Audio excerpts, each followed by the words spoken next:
We're pleased with the crowd that we had here, as well as what we saw in Fargo. And now we head to Oklahoma City and then South Carolina. For us, Super Tuesday is the big day, as I noted out there. So far, I think only about 3% of the delegates have been chosen, and Arkansas is going to have a big role in who our candidate's going to be. And as I made very clear today, I think that this is becoming a stark choice for our country, and especially for a state like Arkansas that really needs a president that can get elected. It needs a nominee that can get elected. And I think you know the choice that we have. And I'm friends of Bernie. We came in together. But I think that I am the candidate that can actually bring people with me, that can win in rural areas, that can win in red areas, that can win the U.S. Senate back. And it is a stark difference with my friend Senator Sanders in terms of our views. I do not support Medicare for all. I don't think it's a good idea for this state, and I think it would kick a bunch of people off their current health insurance. I had a number of people come up to me just at this rally about that. And I think we need someone that knows the difference between a plan and a pipe dream. Plan is something you can get done, and something where you show how you're going to pay for it. I also want to say that I'm really happy to be back in Arkansas. I was the keynote speaker at their Democratic event when there were less people visiting here, way before Super Tuesday, and spent a few days here and really enjoyed it. And I don't know if you want to add anything. Yeah, we're just, once again, this is the second time that the senator's been here, and that says a lot about her and how important Arkansas is to her. It's not just lip service when I say that Arkansas values or her values. I'm proud of the race that she's running, and I agree with her. It's a long ways from being over, and I'm totally behind her all the way. Okay. First question right here to NBC. I guess, Amy, Arkansas being a very rural state, what are you trying to do, kind of, I guess, sort of summarize what you really want to do to try to help out our, these rural guys and farmers? Sure. Well, as I noted, I'm the only one left standing on that debate stage who asked to be on the Agriculture Committee, who's put a lot of my time and effort into rural issues. The first, of course, is a strong farm bill. Some of my opponents up there didn't even vote for some of the farm bills, except for the last one, and that's really important for Arkansas. Secondly, when it comes to not just commodities, but also chickens and hogs and the like, my state's actually one of the leading states. There we are.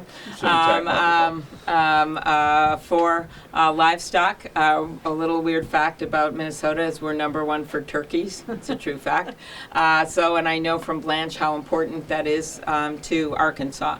I also think that you have to look beyond that, and that's why I raised in my speech rural broadband, as well as rural health care. And right now we have a lot of issues for rural areas about hospitals and the like, keeping the critical access hospitals strong. And then actually I have a bill with Senator Grassley to also designate emergency rooms and others as critical, so that we make sure that there is some access to health care in small towns. Rural education, same thing. It's one size doesn't fit all. And I'm hoping in South Carolina we'll be able to focus on some of these rural issues, because there's a lot of rural areas in that state, and ag issues, because I think so far there's been like one question in the Iowa debate, and I think it's been sorely missing from the discussion. Greg, let's go to local one more time. People watching, a cynic watching would say, hey, she talks nice, but is she really going to be able to get that done for Arkansas? What a great question of me. There are a lot of people that talk nice in this race, but I think that what's key, and what I've been trying to stress, is you want to have a candidate that actually knows how to govern. And I am the one person in the Congress who's passed over 100 bills that's standing on that stage since I got into the Senate as the lead Democrat. I'm someone that, hold on. There we go. Someone that believes you have to get things done, or why would you run to be in office? People talk about being a progressive. Well, I think to be a progressive, you have to show you make progress. And I think there was a part of the last debate involved my friend Elizabeth Warren going after the vice president and me for saying that we'd worked across the aisle. I think that's a good thing. I don't think that courage is always standing in the corner of a boxing ring throwing punches. Courage is whether or not you're willing to stand next to someone you don't always agree with for the betterment of this country. So that's a stark difference in addition to the policy differences that I laid out today. All right, Senator, you a lot of wanna- people in Arkansas, especially in our area, we're from Northwest Arkansas, say not only are they having problems with affordable health care or insurance, but actually finding health care. Some people have to drive a couple of hours to just go to an appointment. So what would your solution be for that? Well, I talked a little bit about that with training and making sure that we have not just nurses but also doctors, and creating incentives for people to go into those areas. Because right now we have childcare deserts, we have healthcare deserts.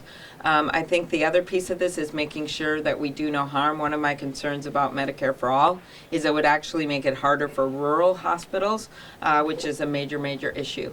Then I think immigration reform would be helpful. I actually have carried the bill where if people come from other countries and they study at one of our medical schools and they actually get a degree from a American medical school, that they should be able to do their residency in our country. It was a bill that the senator from North Dakota started a long time ago because in North Dakota, just like Arkansas, there was a shortage in rural areas of medical personnel.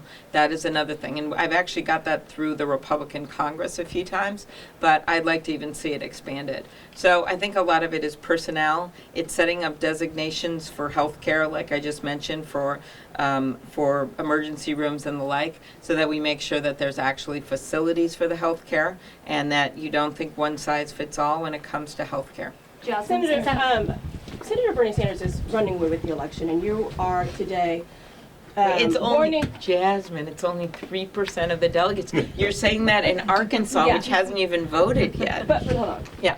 You are warning against his candidacy. But what is your argument to stay in this when moderates are currently splitting up the vote against him? Well, first of all, when I look at this, Elizabeth and I have about the same number of delegates right now.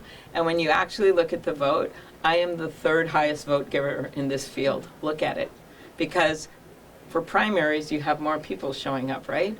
So if you look at all the people so far, I think we could only count half of Nevada.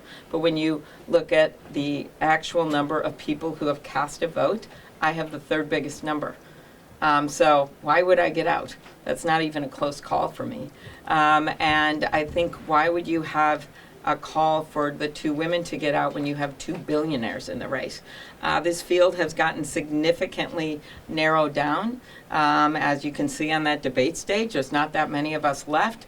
And Super Tuesday is a way, way different world. You're going to have people from states that aren't in caucuses that actually can go into a ballot box and vote. And I think that they should have the opportunity to be a part of that nominating process instead of just having the 4 early states make that decision. And I'd also note, I mentioned Bill Clinton, look at the record of where he was in these caucuses and primaries. How many he went through before he actually won one. It was a lot. And All Senator, right, last question. Senator. Right, Rita Lowe. Senator, no matter who ends up being the nominee, do you plan to support whoever that is in Yes, defeating Trump? yes, I do. So there's no one that you would prefer, other than Well, yourself, myself. obviously. No, well, I was the one on the debate stage that actually, when, I think I mentioned this today, when George Stephanopoulos asked, does anyone have an issue with having a socialist leading the ticket in New Hampshire at that debate, I was the only one that raised my hand. So yeah, I have a preference, strong preference, but I will support whoever the nominee is. But Senator, to a certain point, to Jasmine's point, if Bernie Sanders continues to gain delegates, we know it's only 3% so far, but at what point do you reconsider and recalculate for the sake of a more moderate candidate to Again, stop we using the have nomination? no idea who the best candidate is yet. So let's just hold our horses when we only have 3% of the people, the delegates that have been chosen. That is an infinitesimal number. All right, thank you guys. Thank you guys. Thank you. Super Tuesday states isn't where it needs to be at this point? Like, is your ground game where it needs to be? We have had this huge surge in not only nationally in the polls, but also since New Hampshire with funding. There's a reason that we're going all over the country, that we have staff in every single Super Tuesday state. And when you look at the one primary we've had so far, where people, regular people just show up and people can vote, I did pretty well in that primary. So All right, I thank think you if we're guys. we're going to look at the strongest candidate. We better not close our minds right now to who that is. All right, thank you guys.